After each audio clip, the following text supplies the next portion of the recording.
Kalau saya sih mengatakannya ini ada salah kaprah di dalam menyusun Undang-Undang Tipikor. Penggunaan pasal-pasal yang sifatnya karet, ini kan pasal karet, kenapa disebut karet? Karena multitafsir. Kalau mengikuti putusan Mahkamah Agung, kelebihannya dikembalikan.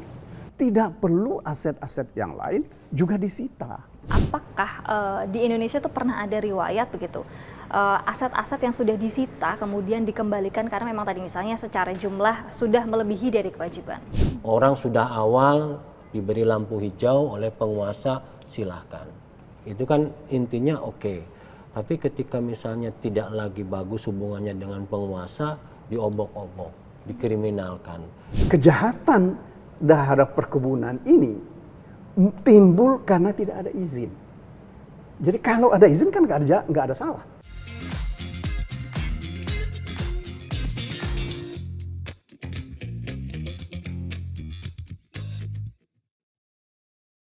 Halo Sobat Tempo semuanya, apa kabar Anda hari ini? Kembali lagi bersama saya Dea Jihan dalam program Cakap-Cakap. Dan pembahasan kali ini pemirsa tidak jauh berbeda dengan episode sebelumnya yang masih mengulas perihal hukum di Indonesia.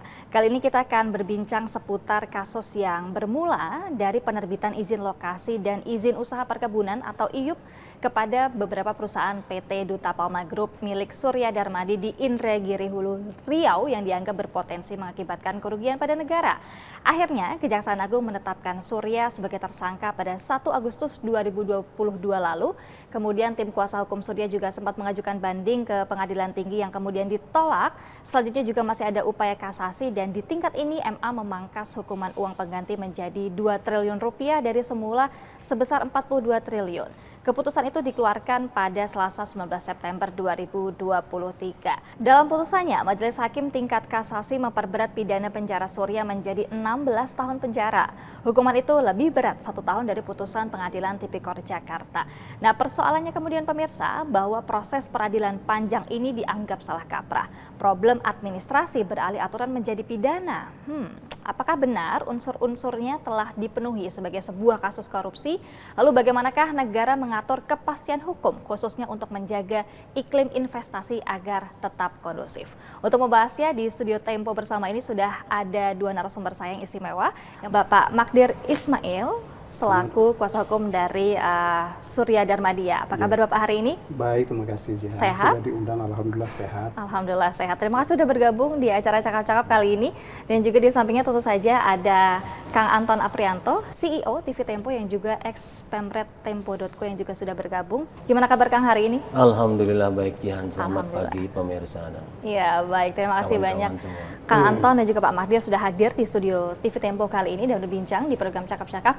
Dan sebelum kita beranjak lebih lanjut soal garis besar seputar bagaimana sebetulnya kita bisa memastikan kepastian hukum untuk investasi di Indonesia, saya ingin menyinggung terlebih dahulu soal kasus dari Pak Surya Darmadi saat ini itu sudah di mana lagi progresnya setelah sebelumnya PK sempat ditolak.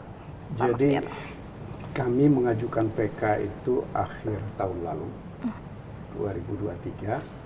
Persidangan selesai, kalau saya tidak salah, sekitar bulan April atau bulan Mei tahun ini di tingkat pengadilan pertama. Kemudian berkas perkara dikirim ke Mahkamah Agung. Sampai hari ini dari pemberitaan memang katanya sudah diputus. Diputusnya itu permohonan ditolak. Tapi secara resmi kami belum pernah tahu apa argumen penolakan itu. Karena begini, salah satu yang kami persoalkan betul di dalam PK itu, ini sebenarnya kan ini kan lebih banyak persoalan administrasi kan. Orang mendapatkan izin kebun itu kan urusan perizinan. Kan yang dilarang itu kan kalau bikin kebun nggak ada izin kan. Nah, untuk Pak Surya Darmadi ini 2 kebun itu sudah punya HGU. Yang 3 lagi sedang dalam proses pengurusan. Dan ini bahkan Pak Surya Darmadi ini kan bukan dia dari awal pemilik kebun ini. Justru dia adalah tangan kedua. Ya. Akan tetapi di dalam perkara ini dia dihukum ya, karena persoalan kebun ini yang sejak awal dibikin. Sehingga kerugiannya kalau menurut Mahkamah Agung dalam putusan kasasi itu adalah 2,2 triliun. Bagaimana mereka menghitung kerugian ini? Ini adalah seluruh keuntungan perusahaan sekian puluh tahun. Dianggap sebagai keuntungan perusahaan dan dianggap itu adalah sebagai kerugian keuangan negara. Ya. Kalau saya melihatnya belum bisa itu dikatakan kerugian keuangan negara karena aset uang ini kan belum pindah menjadi milik negara. Ya kan? Sementara dalam proses selama ini perusahaan-perusahaan ini sudah membayar pajak. Artinya secara legal ya, kegiatan ini nggak ada yang salah. Gitu loh. Hanya baru dipersoalkan tahun 2022. Nah, jadi apa yang saya mau katakan begini.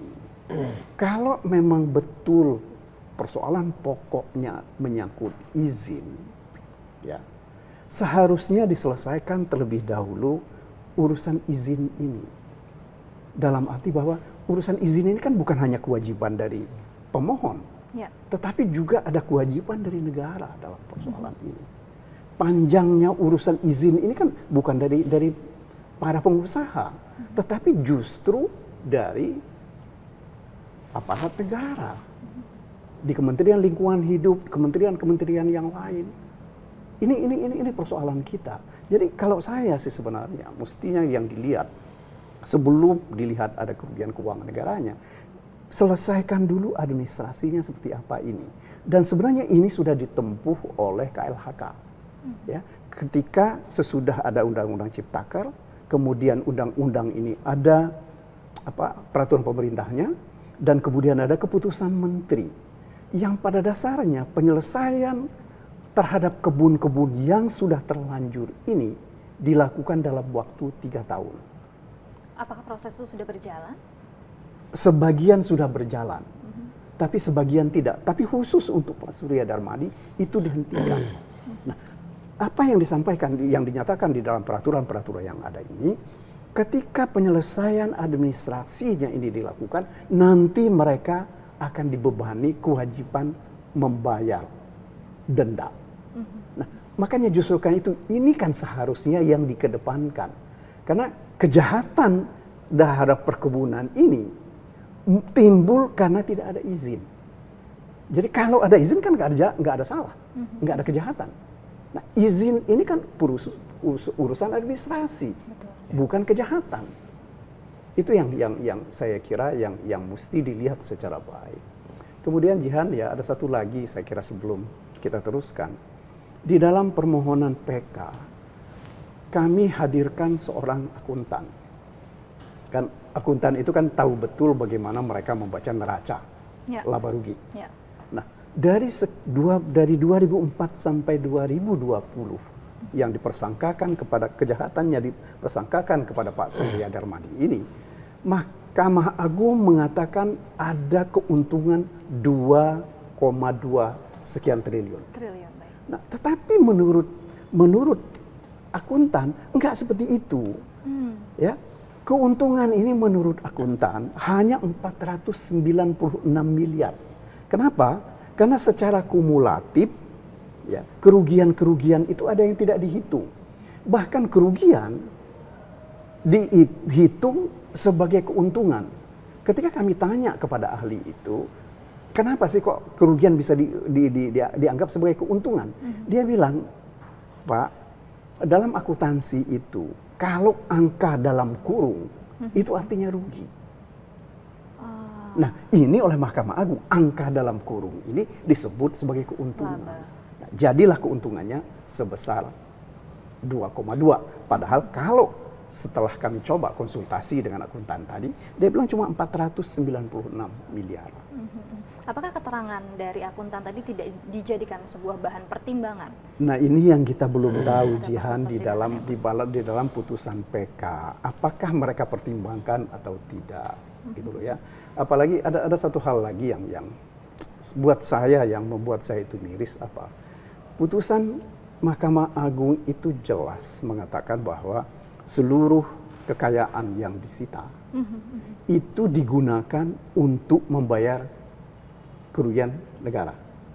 Seluruhnya? Seluruhnya begitu.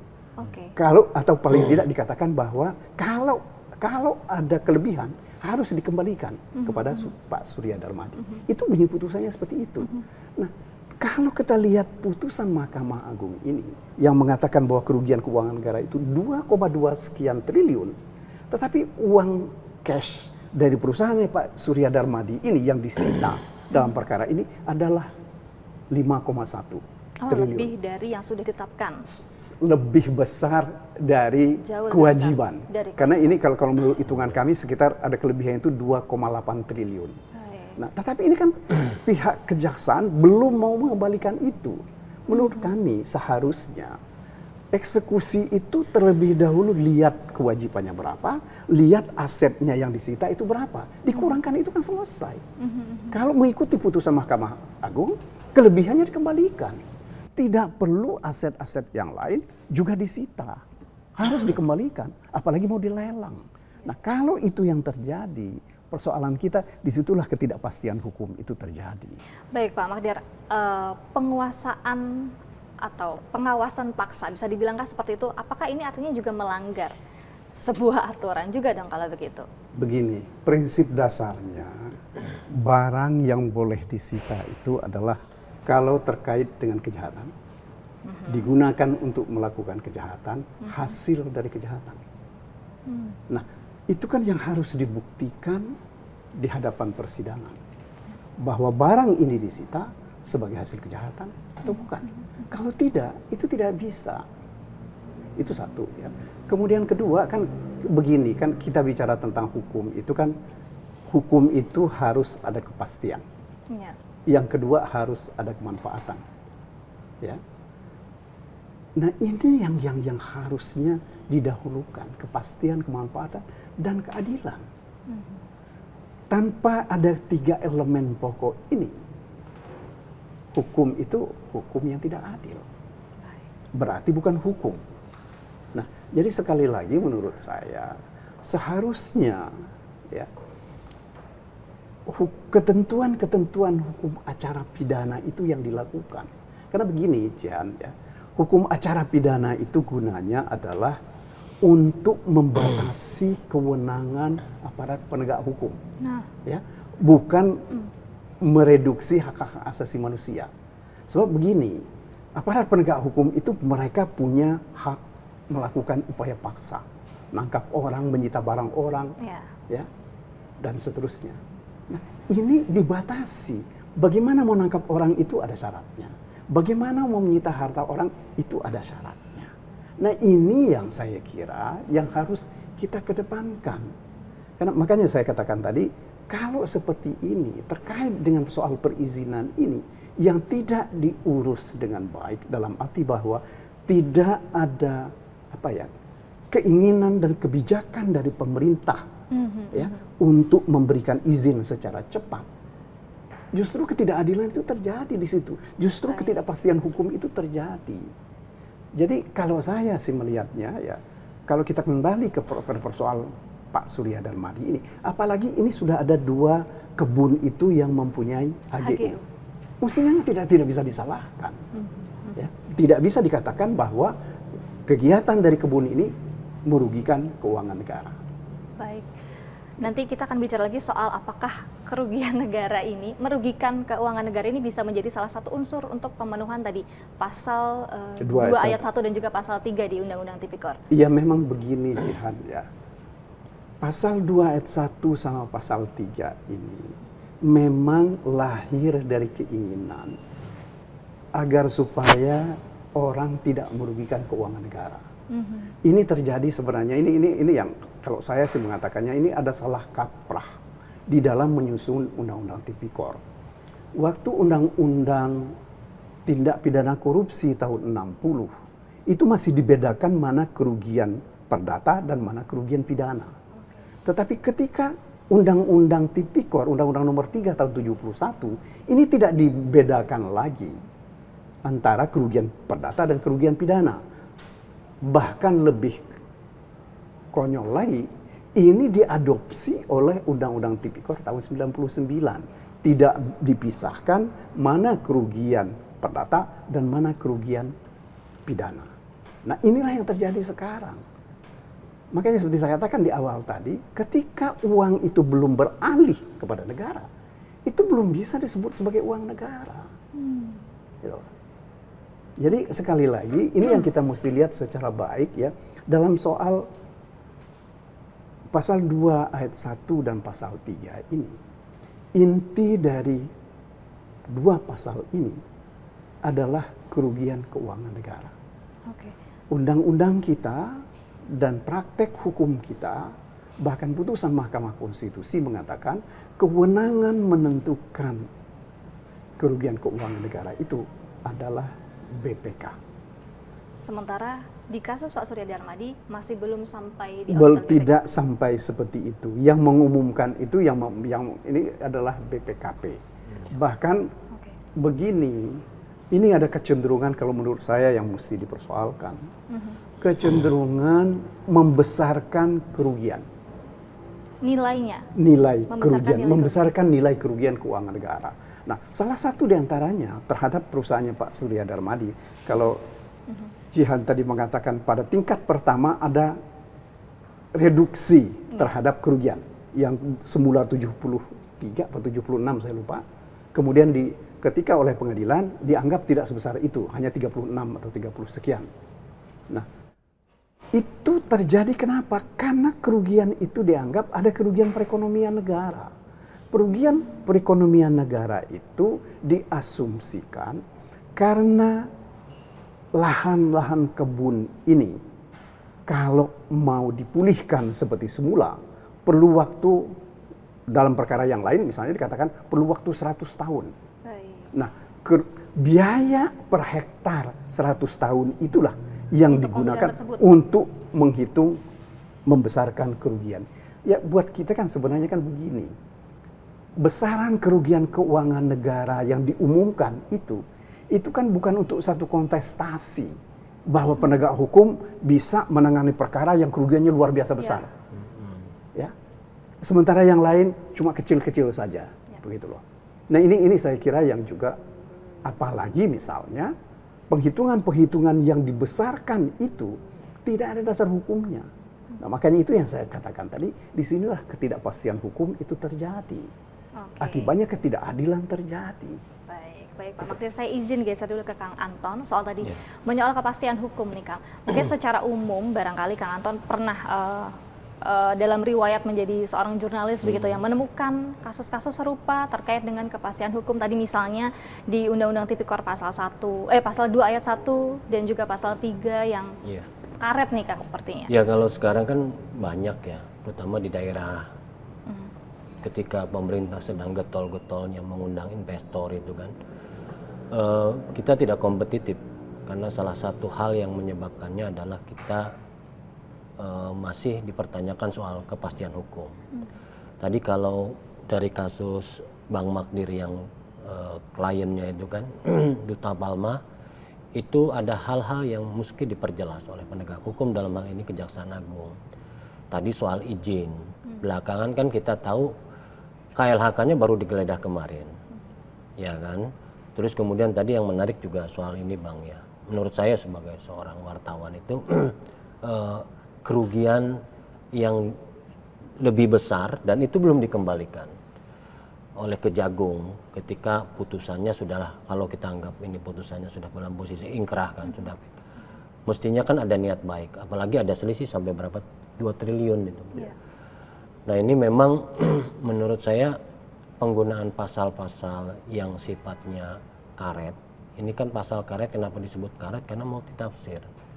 Kadang bisa dianggap subjektif oleh penegak hukum, tidak punya tolak ukur. Dan ini ketika Undang-Undang Ciptaker itu banyak sekali. Sehingga ini bisa dipakai untuk mengkriminalisasi industri, perorangan, dan segala macam. Bisa terdampak ke siapa saja? Ya, ini mudah sekali disalahgunakan oleh penegak hukum dengan dalih apapun sehingga bisa menggunakan ini untuk kriminalisasi. Dalam hal ini kan bisa digunakan ke perusahaan, bisa digunakan ke perorangan. Dan posisi kita tentu saja sangat mengecam pasal-pasal karet. Yang ke personal itu kan ada di Undang-Undang ITE, yang ke secara industri ada di Undang-Undang Cipta Kerja. Jadi poinnya kalau dalam konteks ini kan kasus melibatkan bisnis, Buta Palma dan dalam hal ini Kejaksaan Agung. Penanganan kasus ini harus juga memastikan adanya kepastian hukum. Karena ini sangat penting buat investor lain melihat Indonesia dari luar. Kalau dia berusaha, kemudian tiba-tiba kemudian dikriminalisasikan, ya lama-kelamaan orang tidak mau. Kabur ya? Kabur. Makanya concern saya Bang Magdir, kalau memang dalam konteks kepastian hukum tentu saja soal izin tadi ya. Izin harus jelas di awal. Izin harus clear di awal dan harus cepat sehingga investor itu dia mau berusaha dan ketika berusaha nyaman. Sekali lagi memang dengan adanya konteks tadi ketidakpastian di berbagai usaha, apalagi ini soal lahan, ya memang ini menjadi PR besar. Apalagi tadi ya, kalau melibatkan lingkungan, kerusakan lingkungan tuh hitung-hitungannya bisa tak terhingga Bang. Betul. Dan itu perlu harus dilihat secara cermat. Kalau itu dibebankan kepada perusahaan kan itu intangible ya. Itu kan hal-hal yang belum bisa diukur. Nah ini concern kita semua untuk memperbaiki soal kepastian hukum berusaha.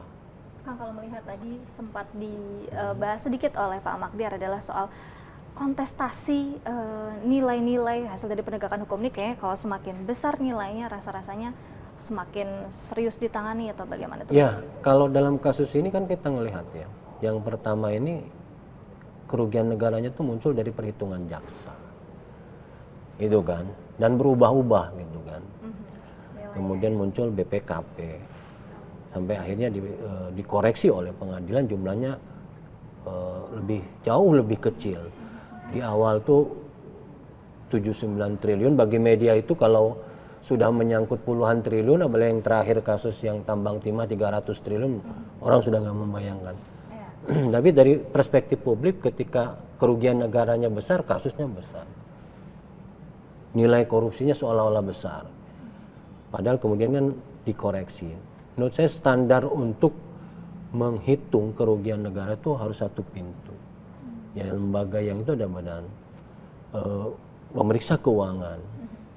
Bahkan beberapa di KPK sendiri kalau tidak yakin dengan BPK dia mengaudit eksternal yang lebih profesional sebagai pembanding. Nah kalau ini kan perhitungan sendiri, ini sering Kejaksaan Agung itu melakukan perhitungan sendiri kemudian menggunakan BPKP.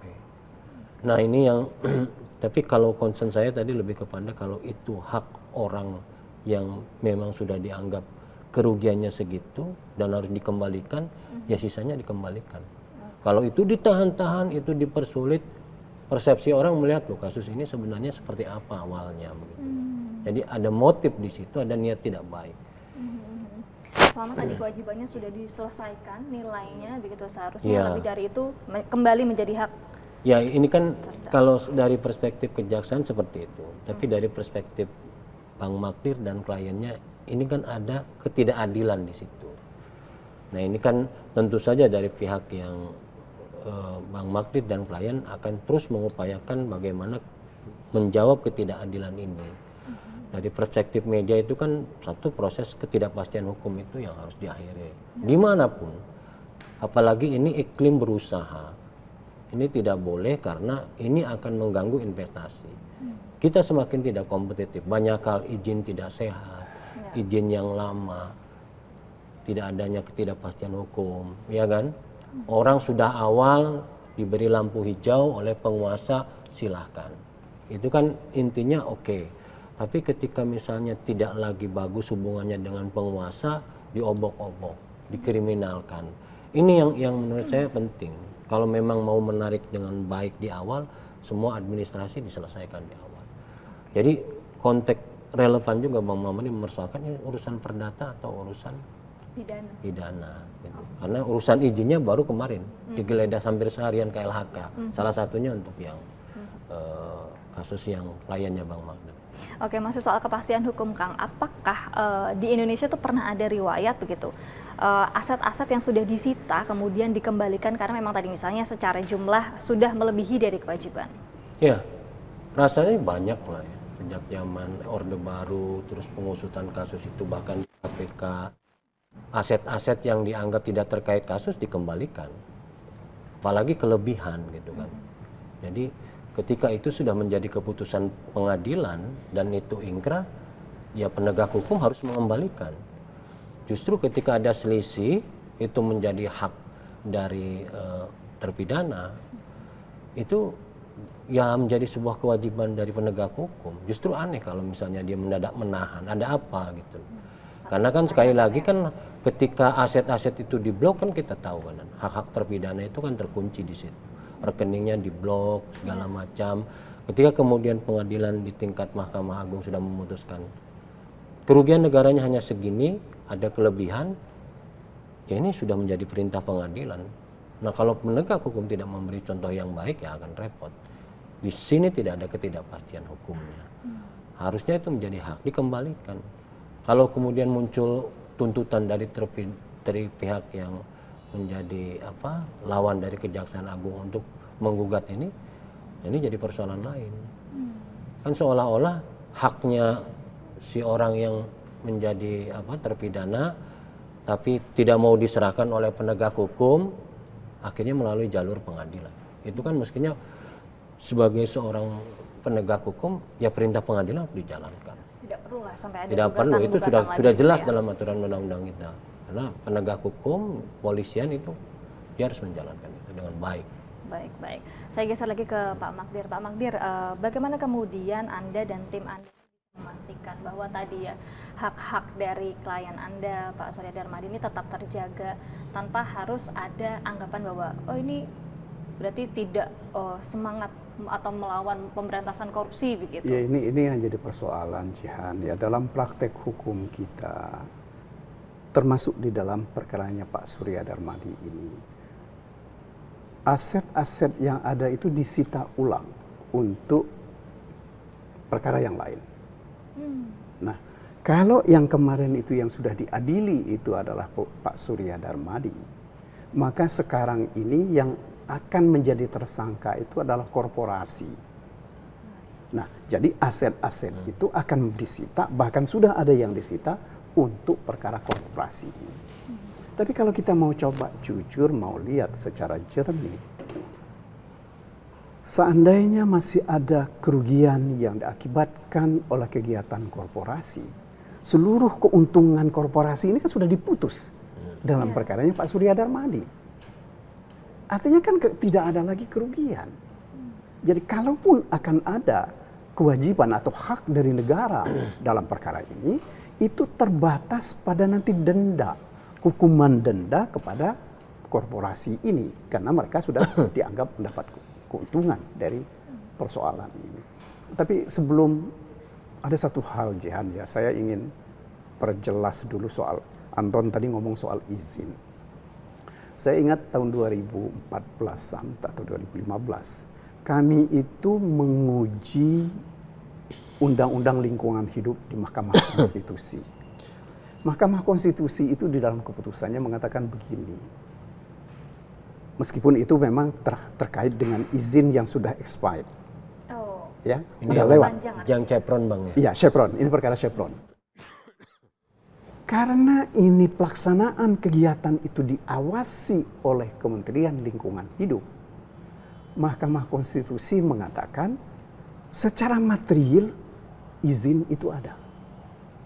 Secara formil memang belum diberikan.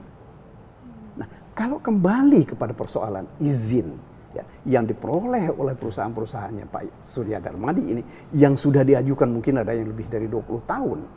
Ya. Selama 20 tahun ini kan kegiatan itu kan nggak pernah ada masalah. Ya, pajak mereka bayar. Seluruh pajak dan seluruh kewajiban mereka bayar. Artinya secara material ya, izin itu sebenarnya ada. Makanya itu yang saya persoalkan tadi. Mestinya ini dulu, hulunya ini dulu yang dipersoalkan, baru korupsinya. Gitu loh. Nah, jadi kalau kita kembalikan kepada persoalan izin ini, mestinya tidak ada perkara korupsi ini, gitu loh. Apalagi kan kemudian sesuai dengan Undang-Undang Ciptaker dan turunannya itu dalam waktu 3 tahun harus diselesaikan, dan mereka yang mempunyai kewajiban itu harus membayar denda. Apakah itu sudah dilakukan? Itu yang belum. ya, khusus untuk Pak Surya Darmadi ini sejak tahun 2022 ketika beliau sudah menjadi tersangka, seluruh proses itu dihentikan. Oh, baik. Nah, Jihan bisa bayangkan nggak ada 300 perusahaan lebih, ya, lebih dari 300 perusahaan yang bermasalah dengan izin seperti perusahaannya Pak Surya Darmadi ini. Baik. Tetapi hanya punya perusahaan dia yang dipersoalkan. Saya bukan mau mengungkit supaya perusahaan yang lain itu dipersoalkan, tapi Itu tadi jadi pertanyaan, pertanyaan pokoknya, di mana kepastian hukum, di mana keadilan, gitu. Di mana kemanfaatan? Apa sih manfaatnya terhadap untuk negara sekarang? Saya khawatir nggak ada.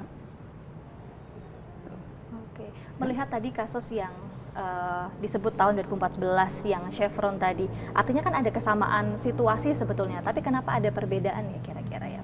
Iya, inilah yang saya tidak mengerti kebijakan, mungkin karena pimpinan Kejaksaan Agungnya berbeda. Zaman dulu itu masih Jaksa Agungnya itu, kalau saya tidak keliru, Pak Basrip, ya. Atau malah sebelum Pak Basrip yang jadi Jaksa Agung itu, kalau nggak salah saya Pak Hendarman. Ya. Nah, kemudian kita persoalkan kan ini, kami gugat di MK, ada putusan MK seperti itu. Nah, selama ini sebelum ini kan berhenti, hampir tidak ada lagi perkara-perkara terkait dengan lingkungan, khusus terhadap perkebunan ya. Tapi menurut saya baru pertama sekali ini perkaranya Pak Surya Darmadi ini. Gitu. Dan sekali lagi begitu bombastis kerugiannya. Itu tadi ya, bicara soal kontestasi nilai ya akhirnya kemudian ya.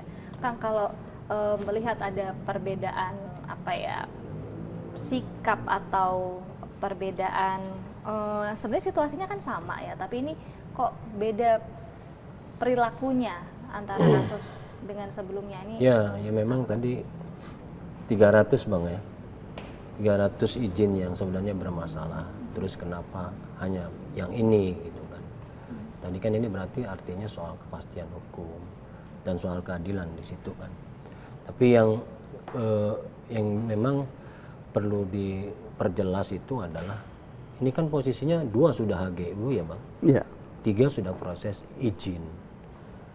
Nah ini benar-benar harus dilihat secara seksama ya, bahwa kasus ini masuk ranah mana. Apakah memang hanya sebatas ranah perdata yang nanti ujungnya denda, ya kan? Ataukah memang pidana yang ujungnya nanti pada sanksi hukum dan segala macam. Tapi yang menarik memang Kejagung sekarang sedang gencar-gencarnya melakukan pidana korporasi itu Bang. Nah ini satu produk baru di kita ya, yang belum clear betul sebenarnya. Ada payung hukumnya tapi perlu diperjelas gitu kan, antara kaitan dengan selama ini kan yang menjadi terpidana itu kan orangnya yang bertanggung jawab. Sekarang kan perusahaannya, ujungnya nanti memang perusahaan akan selalu dikaitkan. Nah dalam konteks perbedaan ini semestinya kalau sudah menjadi putusan MK, penerapannya kalau kasus yang sama harusnya sama. Karena itu tadi memang kalau ini dalam konteks prosesnya izin, nah sejauh mana pelanggarannya? Ini kan kalau kasusnya itu kan penyerobotan lahan, salah satu delik tuduhannya. Sementara ini ada proses izin, kan ada komunikasi tuh dengan pihak yang menjadi entitas penguasa di situ. Jadi memang kadang dihukum di kita itu tadi produknya sama, undang-undangnya sama, kalau orangnya beda-beda. Nah, itu gitu Bang ya. Memang itu kadang-kadang di penegak hukum kan sistemnya komando begitu kan. Baik. Kalau atasannya bilang ini ya harus turun ke bawah. Sesuai instruksi ya. Padahal idealnya perangkat yang harus kita junjung bersama yaitu undang-undang dasar. Undang-undang di bawahnya yang menjelaskan tadi soal kepastian hukum. Kalau saya melihat konteksnya kan dalam diskusi ini kita ingin menjelaskan bagaimana kepastian hukum ini tidak merugikan korporasi-korporasi yang dia berusaha di Indonesia itu saja. Untuk menjaga iklim investasi di Indonesia begitu ya. Betul. Oke. Kembali lagi berarti artinya kalau misalnya tadi kasusnya kurang lebih ceritanya sama tapi ternyata perlakuannya berbeda, itu balik lagi berarti regulasinya dong Kang yang harus dibenahi. Ya kalau di putusan MK kan secara otomatis sudah bisa diserap oleh turunan undang-undangnya. Karena ini kan pasti keputusannya sudah ingkrah dan mengikat. Itu sudah langsung diserap, sudah langsung bisa dilaksanakan. Tapi faktanya memang di negara kita kan ada juga yang kadang putusan MK-nya sudah seperti itu, ya pelaksanaannya. Yang kasus terbaru kan ketika demo teman-teman pilkada itu kan sudah jelas, ya kan, soal usia, soal itu. Tapi dalam waktu sehari itu mau diubah. Iya, ya publik akhirnya kan melihat wah ini sudah kekacauan hukum yang benar-benar nyata. Nah itu satu hal bahwa kadang putusan MK yang dianggap sebagai putusan yang berkekuatan hukum tetap itu kadang tidak dipandang oleh penegak hukum sekalipun. Nah ini yang menjadi PR kita bersama lah. Baik, kita bisa berkaca kemana sih Pak Magdir? Mungkin ada negara-negara yang mempunyai produk-produk hukum yang bisa kita jadikan teladan barangkali untuk menjaga iklim investasi di negara. Begini, saya itu memang sudah beberapa waktu ini sedang mencoba mempelajari mengenai korupsi di beberapa negara. Inti dari korupsi di banyak negara itu adalah suap menyuap. Okay. Ya.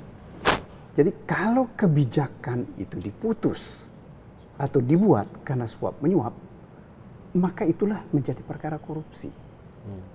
Orang yang terima suap dan si pemberi suap akan diadili karena melakukan korupsi. Itu tidak tergantung dengan ada kerugian atau tidak ada kerugian.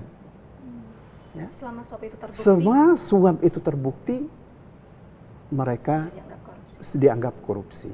Nah, akan tetapi misalnya di Inggris ya, itu kan mereka atur sedemikian rupa, termasuk suap oleh perusahaan. Akan tetapi mereka masih punya semacam exit clause, ya. Apa yang mereka sebut dengan plea bargain. Ya, di Belanda juga ada semacam seperti itu. Jadi orang merasa, kalau dia merasa orang ini tidak perlu diadili, dia akan datang ke aparat penegak hukum, saya bersedia untuk membayar kerugian tanpa perlu saya diadili. Ya. Nah, ini mestinya hal seperti ini yang kita bisa jadi contoh. Dari cerita beberapa orang kawan, ketika ada perkara-perkara korupsi di Indonesia dan terkait dengan pihak asing, mereka tidak mau laksanakan segala permintaan dari aparat penegak hukum kita karena di sana itu tidak memerlukan ada kerugian keuangan negara sepanjang ada suap. Kalau ada suap mereka akan bantu, tetapi kalau tidak ada suap mereka nggak mau ikut campur, mereka nggak mau bantu. Nah, ini justru merugikan kita di dalam proses penegakan hukum. Tetapi di sini, di negeri ini, jadi luar biasa kalau orang didakwa dengan pasal 2 ayat 1 atau pasal 3. Apalagi ada kerugian keuangan negaranya yang begitu yang mungkin, ya nggak tahu saya siapa yang pernah menghitung bisa seperti itu. Jadi sasaran empuk. Nah, satu lagi yang barangkali yang kita mesti lihat secara baik ya.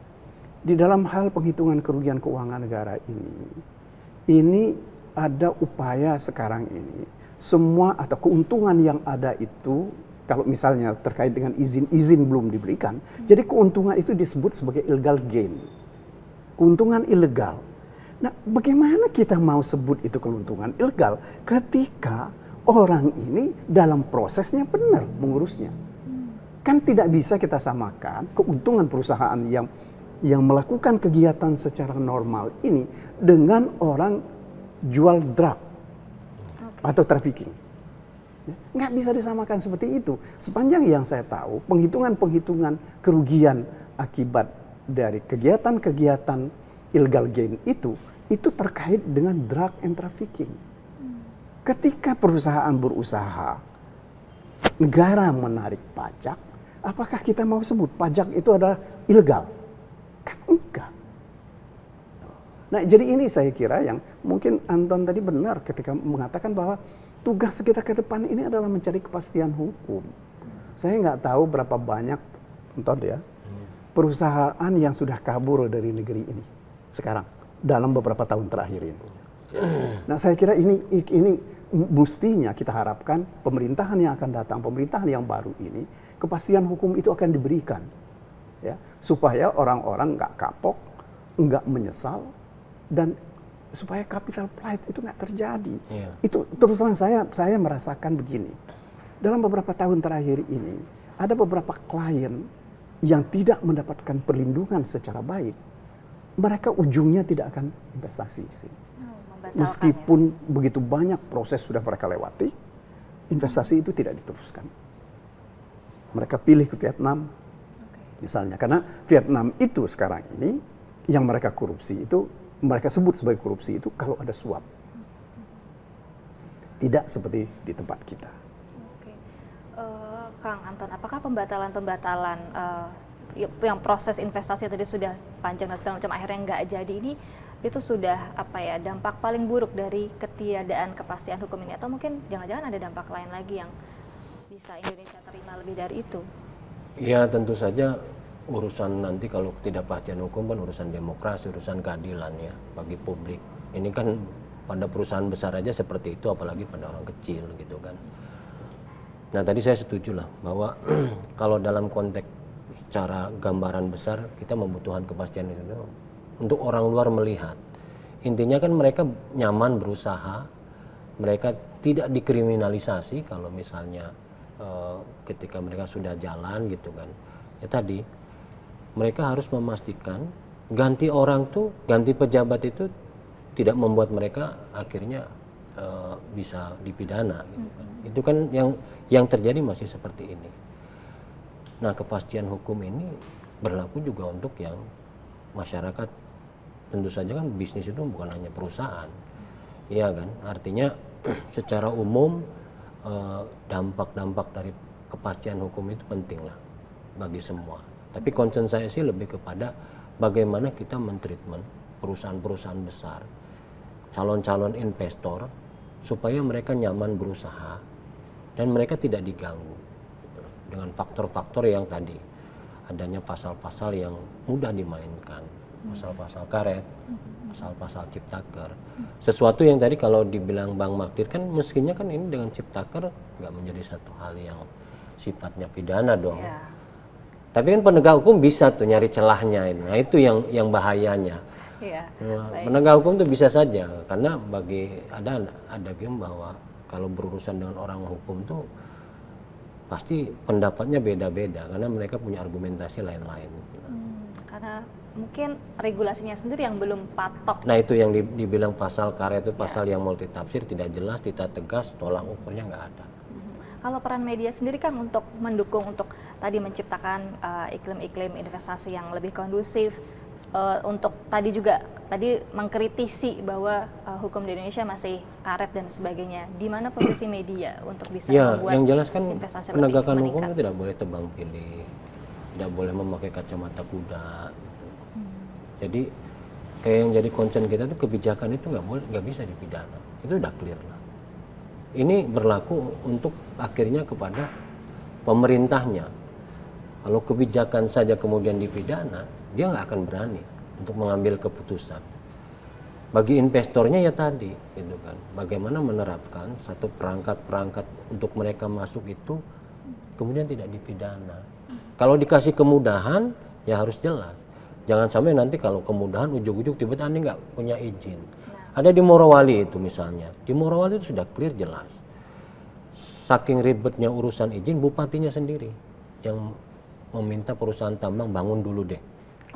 Karena kalau izin dan segala ini praktek yang akhirnya di IMIP itu sudah terjadi. Bangun dulu segala macam, baru nanti izin belakangan.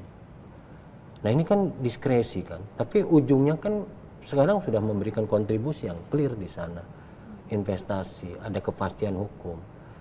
Nah kalau bisa nggak kayak gini kalau pejabatnya diganti, dimainkan? Bisa aja, ada celahnya. Kenapa izinnya belakangan? Padahal itu diskresi dari pengambil kebijakan. Nah itu yang menurut kami sih sebagai media yang paling penting dibenahi adalah tadi. Dalam konteks untuk mendukung investasi, perangkat undang-undangnya harus jelas, tegas, tolak ukurnya clear, Tidak boleh fleksibel. tidak boleh fleksibel, tidak boleh multitafsir. Ya. Nah itu yang sering bisa dimanfaatkan oleh penegak hukum untuk menjadi alat menekan. Oke. Ya biasanya yang dipakai itu tadi perusahaan besar, kerugiannya dibuat besar. Itu begini, Jihan ya. Saya mau menyampaikan komentari keterangan Anton itu tadi terakhir. Kalau saya sih ya, kalau kita misalnya memang masih memerlukan, kita anggap ya pasal seperti pasal 2 ayat 1 sama pasal 3 ini yang sebenarnya nanti akan digantikan oleh KUHP kita yang baru ya, diberi syarat. Ya. Syaratnya itu karena suap menyuap. Jadi soal ada kerugian atau tidak ada kerugian itu soal kedua. Yang penting apakah kebijakan yang diambil karena adanya suap menyuap atau tidak. Nah kalau ada suap, ya silakan diproses secara hukum. Tapi kalau tidak ada suap, ya jangan diproses secara hukum. Kalau ada kesalahan administratif, proseslah secara administrasi. Hukumnya hukum denda. Bukan dengan cara seperti yang terjadi sekarang. Kepastian hukum itu justru. Kalau bahasa jurnalisnya itu, kalau bahasa Bang Mardi ada suap menyuap. Pasal 2 itu, pasal 3 itu, kebijakan itu munculnya karena ada niat buruk untuk mempengaruhi kebijaksanaan itu. Ya kan? Selama itu bisa terbukti, ya, akan saja diproses sesuai dengan regulasi. Artinya ada kesepakatan yang dibangun antara kedua pihak, yang itu ujungnya merugikan negara. Tapi poinnya itu ya, Pak Madir, suap menyuap itu harus suap menyuap clear, itu clear, mesti clear. Jadi betul-betul ketika pengambil kebijakan misalnya seperti diceritakan Anton tadi, ada bupati yang mengambil kebijakan seperti itu. Dia ini ketika mengambil kebijakan itu apakah ada itikat buruk atau tidak? Kalau tidak ada itikat buruknya, itu adalah itikat baiknya dia memberikan kemudahan. Mestinya itu kita berikan apresiasi, bukan dipersoalkan nanti, gitu. Kebetulan begini, saya ini dengan teman-teman, kami sedang menguji pasal 2 ayat 1 dan pasal 3 ini di Mahkamah Konstitusi. Kami ingin meminta Mahkamah Konstitusi membatalkan pasal 2 ayat 1 sama pasal 3 ini karena kita begitu banyak korban, ya. Orang-orang baik yang tidak beriktikat buruk jadi korban. Tetapi kalau misalnya Mahkamah Konstitusi menganggap kita perlukan pasal ini demi kepentingan Republik ini, ya, maka tolong beri syarat. Syaratnya itu ada suap menyuap. Sebab kalau tidak begitu, kita khawatir terus terang para pengambil kebijakan di BUMN atau juga BUMD, bahkan mungkin juga di pemerintah daerah, tidak akan berani mengambil kebijakan yang potensial untuk menjerat mereka kembali. Menjerat mereka masuk penjara. Oke, baik. Jadi memang jika aturan ingin atau pasal-pasal ini tetap ada, mohon ya secara redaksional ada unsur tadi yang harus dimasukkan menjadi syarat utama. Betul. Begitu ya masukan dari Pak Madir. Dalam konteks yang izin saya tambahkan, izin kelapa sawit misalnya, izin yang nggak ada ini ya tadi karena ada suap menyuap ke yang membuat izin. Itu kan poinnya di situ kan, pembuktiannya di situ kan. Loh ini kok sudah dapat keuntungan berapa tahun, tapi ternyata nggak punya izin, ya kan? Kan harus dilihat ke KLHK atau ke instansi ininya. Ternyata nggak dapat izin karena KLHK-nya misalnya. Nah itu kan maksud yang dimaksud pasal 2 pasal 3 versi Pak Madir kan itu. Tidak adanya izin di situ adalah buah dari adanya suap menyuap itu. Itu yang menurut Bang Madir harus dipidana. Begitu kan, Bang? Betul. Karena betul. ada praktek penyimpangan yang terjadi dalam sebuah perizinan itu muncul karena tadi. Atau misalnya konkretnya begini Jihan ya. Kalau ada satu pengadaan oleh satu perusahaan ya. Katakanlah pengadaan alat-alat kantor, pembelian alat-alat kantor, ATK. Nah, seorang kontraktor itu ditunjuk karena dia memberikan uang muka terlebih dahulu kepada PPK. Nah, itu yang baru bisa kena dengan pasal ini karena dia terima suap sehingga ini dianggap dimenangkan. Tetapi kalau tidak, ya nggak boleh gitu loh. Ringkasnya seperti itu. Baik, itu contoh praktikalnya begitu ya. Betul. Oke, baik Pak Magdir dan juga Kak Anton, kita sudah ada di ujung diskusi, tapi sebelum kita tutup saya ingin mempersilahkan masing-masing narasumber untuk memberikan closing statement, barangkali harapan terhadap dunia kepastian hukum di Indonesia, apalagi terkait dengan investasi. Mungkin Kak Anton dulu deh sebelum terakhir nanti ke Pak Magdir. Ya, dalam kasus Duta Palma itu kan ada pembelajaran yang harus kita lihat secara sesama. Ya. Satu, memperjelas soal kasusnya seperti apa, untuk melihat bahwa ini bukan kasus yang direkayasa. Ini penting, karena kalau misalnya ini sudah clear, ini sudah jelas, ini akan menyangkut soal kepastian hukum berusaha, karena ini menyangkut korporasi ya, dan Kejaksaan Agung memang sedang getol-getolnya melakukan pidana korporasi. Sisi lain ini dalam konteks penegakan hukum satu progres yang luar biasa, tapi sisi lain kalau salah dalam penanganan ini akan menimbulkan tadi ya, buruk ya, malah investornya akan lari dan kita akan banyak kehilangan keuntungan karena ya tadi kita tidak kompetitif, banyak investor yang akhirnya lari ke negara tetangga. Gitu aja, Jihan. Baik. Silakan Pak Ya, Magdir, saya melihatnya begini, Jihan ya, karena ini kan berkaitan dengan kewenangan-kewenangan soal perkebunan ini.